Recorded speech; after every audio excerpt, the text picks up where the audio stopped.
are people that have no morals, totally amoral.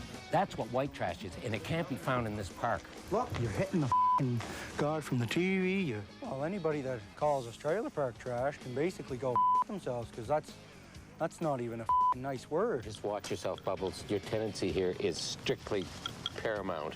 Mr. Leahy wouldn't be the man that he is without his reliable assistant, myself, and I do a lot of things that Mr. Leahy, he doesn't have time for. Go to hell, Randy. And play it kind of like this. You're screwing up all the shots. Greg, leave him alone. Oh, I'm doing Get in position. No, if we're gonna do this, like, get the shot, okay? I'm sick of this job. It's gonna be just like a real gas station we're running at Ricky's. Julian's making me the gas distribution manager, which is the most important job there is.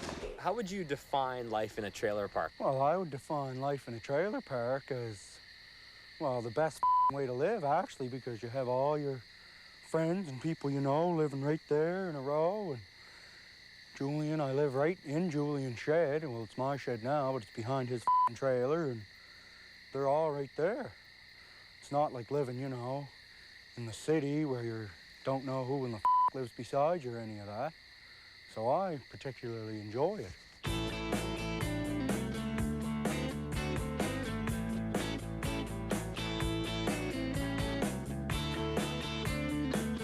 And action on the crane, slowly descending. And go, Heather. Ow. You're too close! Whoa, whoa, whoa, whoa, whoa. What are you doing? It's $2 a shot. Just fired 12 shots, $24. 3.5 years ago, I had seen the original feature that Mike Klattenberg had did for the Atlantic Film Festival. You know, he's like probably the, without question, in fact, the best director in town. So I saw this thing called Trailer Park Boys, and it just blew me away. It was like probably the best film I had seen that year. I started making short films years ago, and every year I'd take them to the festival and I'd watch them with an audience. And there's nothing like watching a film with an audience. I don't have a lot of resources as a filmmaker. When I was first starting out, you know, I would use the money I would make directing and buy more gear, editing gear and stuff, and there's, you know, a cheap Sony camera, which are great. They're really good little cameras. So I continued to shoot a bunch of stuff, playing around, and had to motivate the use of the DV camera. Episode 4, scene 10-1, take 3. Mark, please. All right. Well, what are you doing? Don't shoot me. Simply went in to buy some patches for my daughter, and all of a sudden my gun was out, which is no big deal, and he overreacts, freaks out, thought we were robbing the place. Oh, no, it's all right. We're not robbing you or anything like that. Oh, turn it. We are asking our cast and crew to do remarkable things for the size of our budget and for the kinds of things that we're doing. If you've seen the show, you know some of the stuff we pull. Last year, we drove a car through a trailer. That's an enormous thing on a small budget, documentary kind of size crew. So yeah, it's huge. Is there anything we could throw at Corey and Trevor to get more impact sounds, like so they could react to something specifically? Raisins be great. If we got raisins, drill raisins at them. All right, we're gonna try to shoot one here, guys. Pictures up. Pictures up. Let's have some finals, please. Don't try this at home. And background. Ow! Ow! Jeez, you're too close! We had a lot of concerns about this idea. I mean, because there's nothing like this on television. I mean, it's fairly safe to say that this is really quite innovative. And we had, our concerns were definitely with the language, the gunplay, the fact that there are characters that have never been like this been on television before. And we were talking about a cast that really had no experience, although they are brilliant. A lot of the actors are either new to acting or, you know, have had relative, like, little experience. And there are some, like John Dunsworth, Mr. Leahy, who's a veteran actor. I'm supervisor of Sunnyvale Trailer Park, and I take it very seriously. Listen, just watch yourself, Bubbles. Your tenancy here is strictly paramount. Have you lost your goddamn... Here's my right-hand man. He's dressed today for the interview, and talked him into wearing his Sunday best. You're missing a button there, boy. Who are these guys? This is my right-hand man, partner in crime, Robin and Batman. You gassed this up yesterday? Yeah, for $50 in it. The gas gauge reads empty.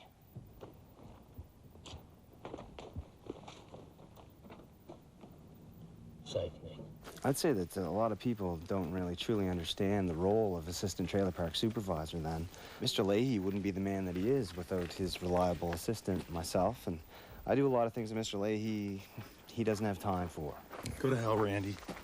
Officer, I've got a drinking problem, and Ricky, he's got a dope problem. Them two, they've got mental problems. We're all a little bit up here, but we'd never hurt anybody. Bubbles and I, we were both abandoned when we were really young.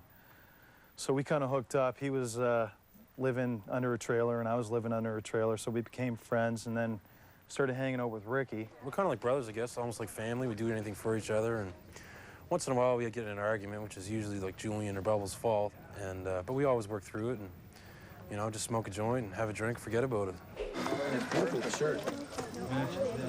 No, I don't have a drink on me, okay? Is that what you're looking for? I guess I always have a drink on me. It all started back when I was about 5 or 6. Ricky and I raided Ray, that's his dad, his liquor cabinet, and I don't know, at a young age I acquired a taste for rum. And, you know, I'm not an alcoholic or anything. I just like having a few drinks a day, and... A few? It's usually a lot more than that. Right on, man. Lots of cubes. Thanks, man. Pretty cute, man. Thanks, brother. How come you guys are only doing this when the camera's on? And normally you don't give a shit. I don't know. Why are you nice to us when the camera's on? Good point. Fair enough. Very good point. As far as men in the trailer park go, you know, there's a few good guys around. Corey and Trevor are good guys, really. Can you tell me a little bit about your shirt?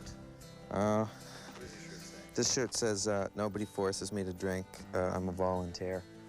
Just, you know, supports drinking and probably drinking and driving as well. What's up, dude? My name's Corey. I live in Sunnyvale. Like to hang out, kick around, and do a lot of stuff. Probably the guy that I hang out with, and my best friend, his name's Corey, and you know, he hangs out in the park as well, and we're always looking out for each other. We'd never hurt each other or sell the other guy out. Sometimes a lot of people think that he might be a little bit dumb and stuff, and usually I kind of keep him on track and help him out a little bit. So I'd say he's my sidekick. He's probably my sidekick. I do most of the thinking, although sometimes people think that, you know, he's the leader, but I think it's probably more me than him. Now, this is a little different than most transmissions. First stop drive doesn't work, but third does. Neutral is park, reverse is second. If you want to use reverse, put it in drive. You got it? Trevor stole my car and crashed into Leahy's trailer. A lot of people think that Bubbles is really stupid, but he's the only one who's got any kind of, like, morality code.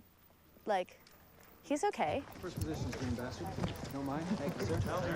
Oh, look, you're hitting the guy from the TV. I don't think I'm the smartest, but I mean, sometimes with Ricky, his brain doesn't work like it should, and sometimes he's on dope and he makes bad decisions, and I'm there usually not on dope, and I can just point things out to him. Whereas my brain says, oh, that's not a good idea, but Ricky's will be like, you can just hear it shorten out, and he's thinking, oh, that's a great idea, I'm gonna do that. Bubbles is becoming a real icon. Like, he wasn't in the original feature film. Mike Smith, the actor, he's a sound mixer, one of the top sound mixers in the city, and he was doing sound on Trailer Park Boys, the movie. And Mike Clattenburg sort of sees people and then plucks them out of what they're doing and sees the sort of the latent talents in these folks and kind of says, you'd be good at this, and then kind of pushes them and challenges them and works with them to become things. Listen, Oz, I asked you nicely. Just to work one time for me. What do? You don't me around again, you dirty little bastards. Mike really clicked with us, and we started to develop this character that yells at the top of his lungs, and it was hilarious. Then I was over at Mike Smith's place one day, hanging out, and he puts on these little glasses, and he makes the sweetest little voice. He had done this character called Baron, and he'd done it pretty much all of his life, kind of cracking up his friends and stuff. And I thought, geez, you know, this could be an interesting guy.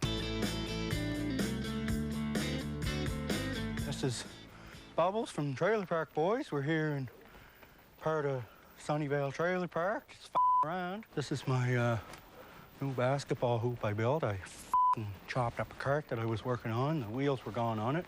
There was no way to salvage her, so I turned her into good basketball net. This is where I live in here. It's all decked out with everything you need. Satellite TV, beds, indoor plumbing. I got a skylight put in this year. A little extra money I made. I do all my stuff in there. This is where Julian lives over here.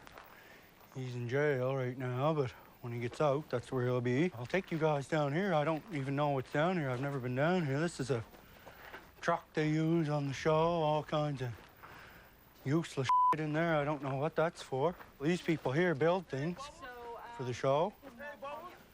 What's up? What are you guys saying? What you doing, man? There's T. Hey, what's up, man? Chilling How are with the you? boys back by the food truck, around. This is our air-conditioned trailer where we do all our hanging out in here. It's pretty nice, if you ask me. I might steal this when we're done shooting and turn it into a shed, pull the wheels off it. Bubbles, sing Jay-Z, I'm a hustler, baby. I'm a hustler, baby. Yeah. Want you to know. Yeah. What? I'm always rapping for them. They get me to do that 50 cent sometime, too. I can do that pretty good. Hi, lover. Oh, my God. She's digging me. She's digging me. I don't know what else I can show you, so maybe it's time to tell you guys to off. Not you people out there watching, but the camera guy here, he can off. We've got a great park this year. Usually when we shoot in trailer parks, we're working in pretty confined spaces and people are coming home from work. First couple of weeks, it's like, oh, no problem. But after 4 or 5 weeks of a film crew around your house and handguns going off and Ricky swearing his head off and the language, you know, I think it becomes a bit of a problem. I think that people are really fascinated by life in a trailer park because it, in a very small area, sort of encapsulates so many world issues like trust, love, relationships, debauchery. And sure, you know, there are flaws in the trailer park, but you show me one town with no flaws, and I'll show you a back with no zits. Well, it's a close-knit community. People in trailer parks, I mean, I have an aunt who lives on the 15th floor in an apartment in Toronto. She doesn't even know who lives across the hall. The door is parallel to hers in the hallway. She'd never met them. They've been there as long as she's been there, 20 years. It's kind of like camping in a way, and everyone's just kind of friends with each other, and everybody helps each other out. It's a really good spot to live. You know, we don't steal from trailer parks. It's one of the rules we have. Normally, if we're going to steal anything or whatever, we do it outside the park. This is our park. This is where we live. I don't think it's any different than living anywhere else, you know? It's just our home. Okay, good. Let's shoot it. Okay. We shoot in Halifax and you know, in Nova Scotia. And it's always been important to me to have a story that's not really tied to region. You know, any town, anywhere, the circumscribed little story world, the trailer park, is good. You know, I do meet some people that say, you know, I live in a trailer park, and what are you guys doing? You're trying to make us look bad.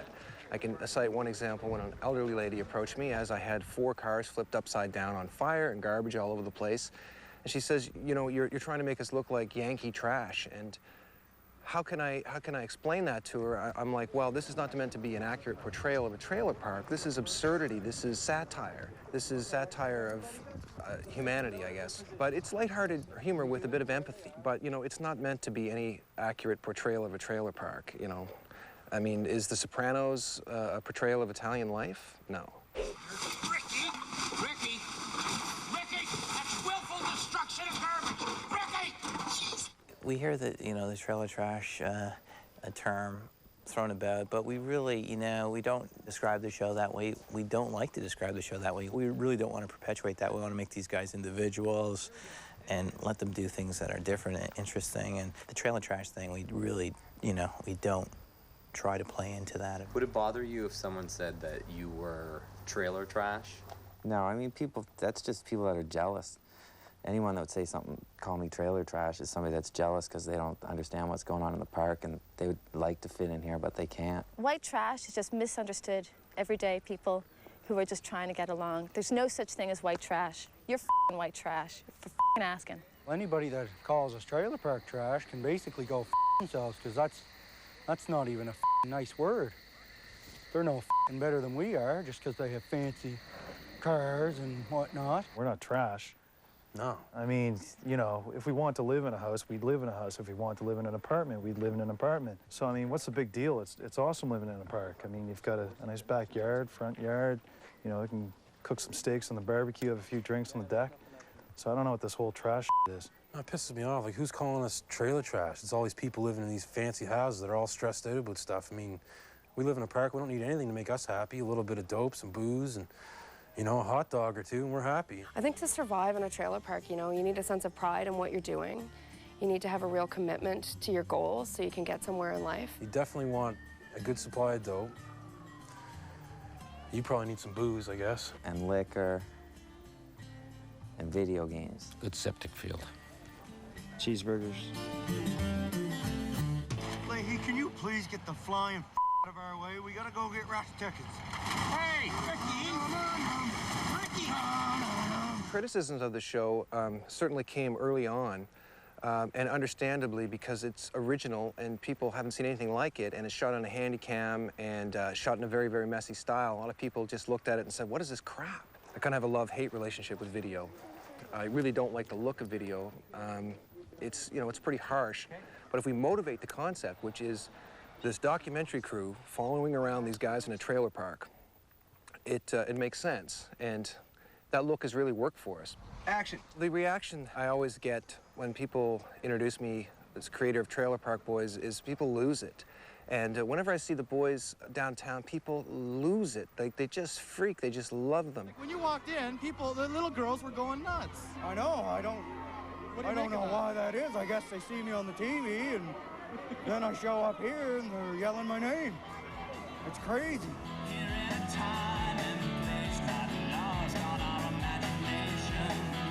There should be a new category.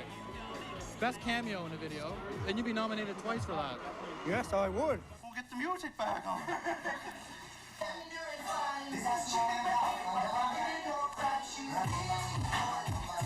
Our fans are very, very encouraging on the net, with letters, in person, and when we meet them, it's fantastic. But, the show's not for everybody.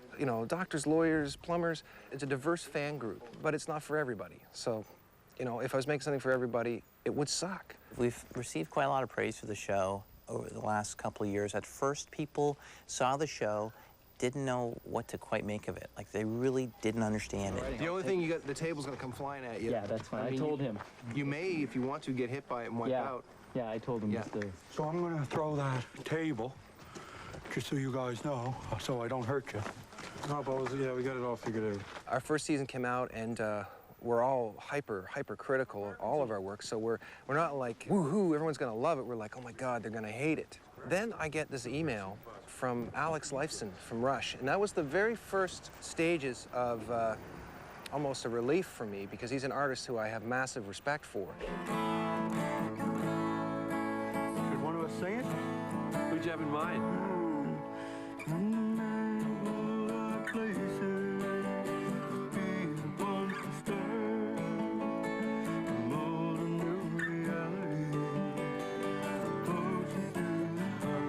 I think the show has evolved. Certainly the first year was, we were, the improv, I think, was heavier. And there are some fans that really just love the rawness of the first year. And I think the majority of fans really like how, the show has grown, the characters have grown, and they know who they are so well, and they work together so well now, like in terms of just their interactions, and their territory is all carved out. Green bastard from Hearts Unknown. Corey, Trevor. Get in the ring. The ensemble we have is just a great troupe of actors, like they really haven't hit their limits talent-wise. What do you think, boys? You having a good day? We're having a pretty good day. Not too bad. A lot of people are pissing us off and bugging us, taking a lot of pictures and video and stuff like that. Other than that, it's pretty good. He's not talking about you, though. There's been more going down since the camera crew's been here. I want to know who's paying their bills. I hear that this trailer park is being pilloried by people all over the world. I mean, there's no money coming into the park. We're struggling here.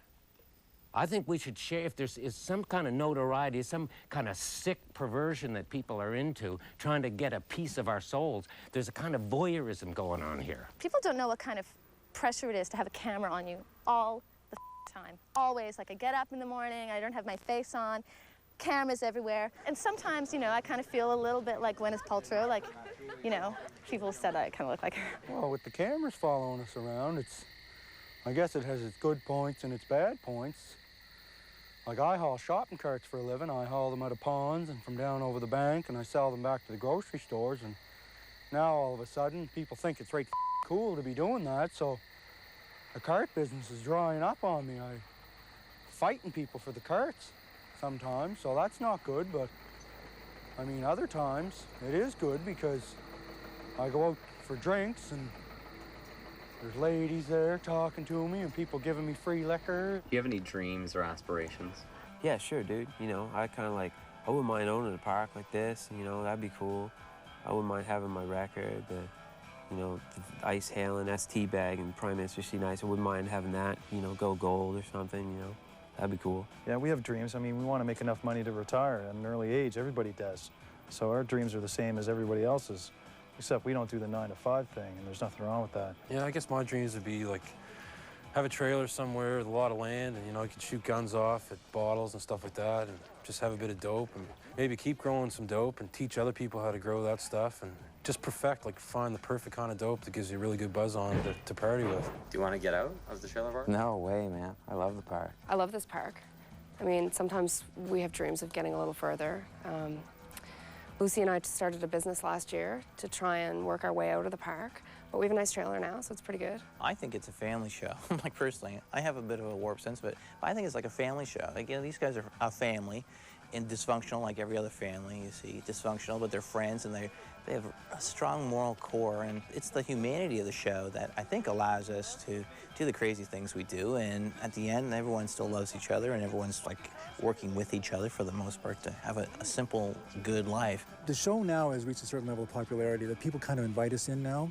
In our first two and 3 years, when we told people it was a Trailer Park Boys shoot, they would say, well, no, I don't think we want you guys here. They thought language and gunplay and all that kind of stuff. But now we're established, we're mainstream, man. Everyone on the cast is a personal friend. Everyone on the crew is a personal friend. I work with my wife. I mean, it's fantastic. It's like, I look forward to it every summer. It's like a big caravan of friends just having a great time and having the time of our lives and able to support ourselves as filmmakers and actors. And I mean, that's all you could ever ask for. It's fantastic.